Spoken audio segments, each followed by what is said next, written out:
Dans le cadre de nos capsules sur la préparation à la chasse aux dindons sauvages, je suis toujours en compagnie de mon expert professionnel là-dedans, Steven Piché, qui déjà nous a éclairé sur, par exemple, le choix de notre fusil, qu'est-ce que l'on doit considérer lors de l'achat, lors de la pratique, ainsi que les systèmes de visée qu'on a abordés récemment.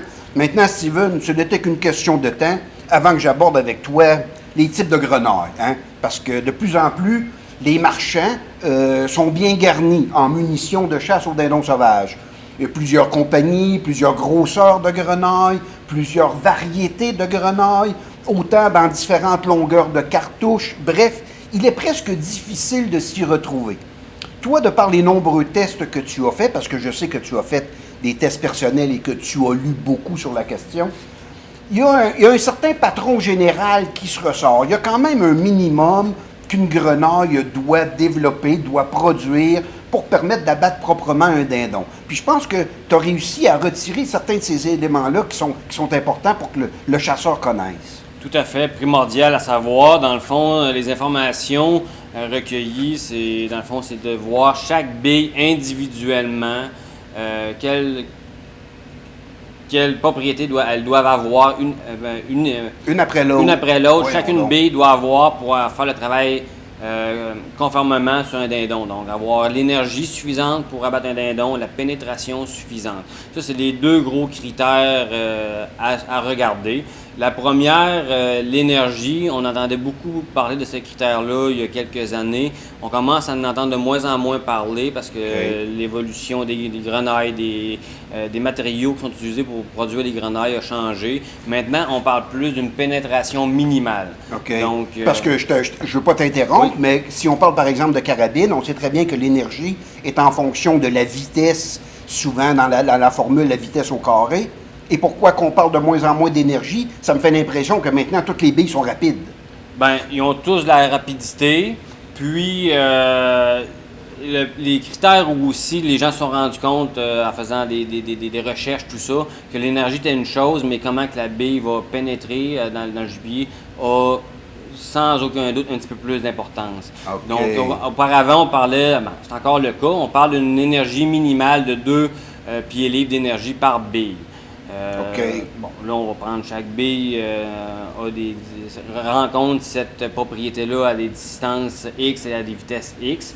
Le nouveau critère qu'on regarde, c'est la pénétration, qui demande un minimum de 1,25 pouces de pénétration dans un gel balistique. OK.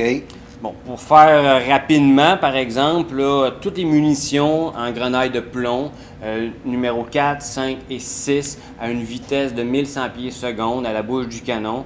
Ça, c'est des informations qu'on voit rapidement lorsqu'on achète une boîte de munitions. Oui. Ben, tous ces grenailles-là vont rencontrer au moins un des deux critères qu'on doit atteindre pour abattre un dindon proprement. Okay.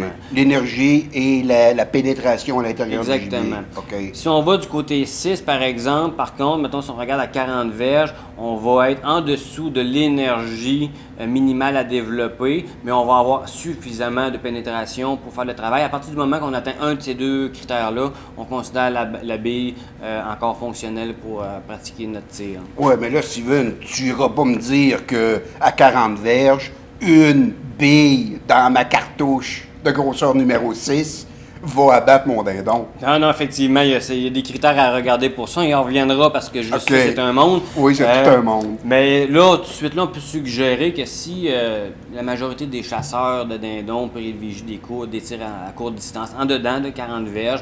Donc là, c'est de voir est-ce qu'il y a un réel avantage d'utiliser une grenaille numéro 4 avec beaucoup d'énergie qui va développer, par exemple, 5 litres d'énergie au lieu de 1,45 par exemple à une même distance avec un numéro 6.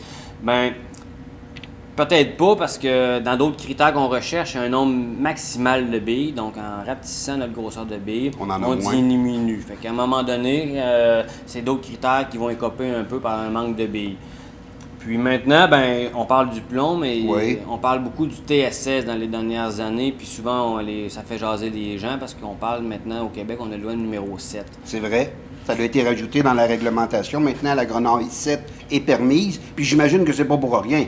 La numéro 7 doit rencontrer les critères que tu viens de nous mentionner. Tout à fait. Surclasse de loin le plomb. Surclasse de loin le plomb. Le TSS, dans le fond, c'est un matériel, c'est un alliage, dans le fond. Un peu, le plomb, c'est un métaux. Le TSS, c'est un autre type de matériel. Et l'acier, par exemple. Ceux qui ont chassé le sauvagine, ça rappelle qu'avant l'avenue de l'acier... C'était le plomb. Le plomb, le 4, 5, 6, c'était très populaire pour la chasse aux oiseaux migrateurs. Les propriétés de l'acier, quand est apparu de l'acier, n'obtenaient pas les critères tout à fait de pénétration et d'énergie que le plomb avait, dû à la masse de l'acier qui était beaucoup plus légère que le plomb. C'est vrai. Donc, on a dû grossir de grenaille pour atteindre les mêmes performances. Le TSS, c'est la même chose. Pour faire des chiffres rapides, là, l'acier, c'est 8 grammes par centimètre cube. Le plomb, autour de 11 grammes par centimètre cube. Le TSS, les munitions qui sont offertes sur le marché, sont tous entre 15 et 18 grammes par cc. Wow, beaucoup plus dense. Oui, effectivement. Donc, une bille numéro 7 étant plus petite, a le même poids qu'une bille beaucoup plus grosse en plomb et énormément plus grosse qu'en acier.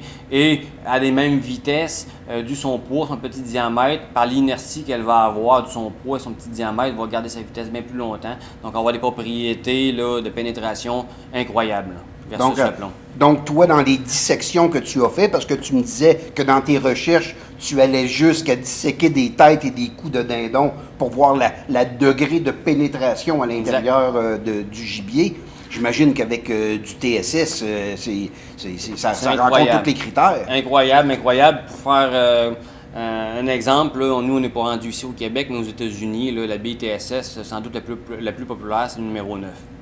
Ah, si petit que ça. Numéro 9. Numéro 9. Imagine, nous autres, on est bloqués à 7 par la Ouais, réglementation. En conclusion, même j'ajouterais, vous savez, avec les études des dernières années, on prétend que le plomb est nocif pour la santé, ça va de soi.